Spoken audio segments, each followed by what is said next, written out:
Salary ceiling ఎందుకు పెట్టలేదు? ఇన్ని ఎకరాల కన్నా ఎక్కువ ఉండకూడదు అన్నారు. ఇంతకన్నా ఎక్కువ ఉండకూడదు కదా. 2 ఎకరాలన్నర, 5 ఎకరాలు, 10 ఎకరాలు, 20 ఎకరాలు, 2,000 5,000, 10,000, 20,000 ఉండాలి. మీకు 2 లక్షలు ఎందుకు జీతం? నువ్వు ఉద్యోగం చేస్తే నువ్వు పని చేయవు, ఆఫీస్కి వస్తున్నావు, తెల్లవారుజామున లేచి నువ్వు ఒక్కడవే పని చేస్తున్నావు. నీ భార్య పని చేయదు, మీ అమ్మాయి పని చేయదు, మీ అబ్బాయి పని చేయడు, మీ అమ్మ పని చేయదు, మీ నాన్న పని చేయడు. ఈ 5గురిని కూర్చోబెట్టి తెల్ల ఏనుగుల్లాగా మేపుతున్నారా? ఇది ఎక్కడ న్యాయం? వాళ్ళకి జబ్బులు వస్తున్నాయి, మీకు డబ్బులు వస్తున్నాయి, వాళ్ళకి జబ్బులు వస్తున్నాయి, మళ్ళీ వెళ్ళి డాక్టర్ దగ్గరే కూర్చున్నాయి. అందువల్ల ఈ వ్యవస్థ ఇట్లా కాదని పత్తిపాటి పుల్లారావు గారి మీద ఎదురు తిరిగాం.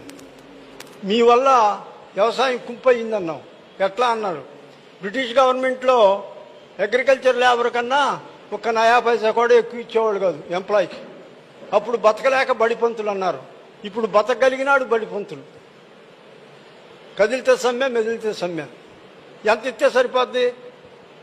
2007లో జింబాబ్వే అనే దేశంలో ద్రవ్యోల్బణం వచ్చింది, 22 లక్షల%. ఈ కండవా ఖరీదు రూపాయి, అక్కడ 22 లక్షలు కొన్నారు. ఎంప్లాయీస్ అందరూ మాకు జాబ్స్ కావాలన్నారు, 2 వరకు ఇచ్చాడు. జీతాలు పెంచమన్నారు, ఎంత కావాలన్నారు, ఎంత లేదండి 50,000 కోట్లు ఇవ్వమన్నారు. అందరికి కాదండి, సంవత్సరానికి కాదు, నెలకి. మేధావులందరినీ పిలిపించి మాట్లాడాడు, ఇస్తామని ఒప్పుకున్నారు. డిసెంబర్ 12వ తారీఖు 50,000 కోట్లు ముద్రేసి సంతకం పెట్టి జనవరి 1వ తారీఖు రిలీజ్ చేశాడు. 50,000, 50,000, 50,000. 11వ తారీఖు యూనియన్ నాయకులు వెళ్ళారు. ఏమండి మాకు ఈ 10 రోజులకే వచ్చినాయి, మిగిలిన 20 రోజులు మేము ఎట్లా బతకాలన్నారు. ఏం పర్వాలేదు, నేను ఉండానన్నాడు. అదేదో చెప్పండి, ఇంటికి వెళ్ళి సంతోషంగా ఉంటామని అన్నారు. ఏం లేదు, 50 కొట్టేసి 2 లక్షల కోట్లు ఇస్తా అన్నాడు నెలకి. మహాప్రభు, నీ కోట్లొద్దు, నీ చెక్కులొద్దు, నీ డబ్బులొద్దు, మాకు ఇంత కూడు పెట్టమన్నారు. ఏడ్చారు కానీ ముండలాలా వెళ్ళి వ్యవసాయం చేసి మీరు బతికి మమ్మల్ని కూడా బతికించమన్నారు. ఆ దేశం 2 సంవత్సరాల్లో సెటరైట్ అయింది. మన దేశం 200 సంవత్సరాలనే కానీ సెటరైట్ కాదు. అలాంటి పరిస్థితి తెచ్చుకున్నాం మనం. ఎంతసేపు ఎంతైతే సరిపోద్ది? మీ ఫ్యామిలీలో మెంబర్లని పని చేయకుండా ఆపినందుకు నువ్వు డాక్టర్లకు కట్టేస్తున్నావు. నువ్వేమన్నా బాగుపడ్డావా?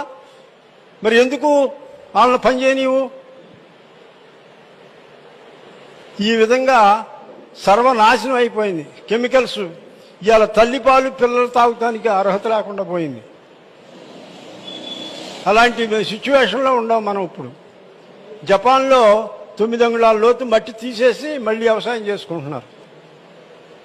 యూరియా గుళికలు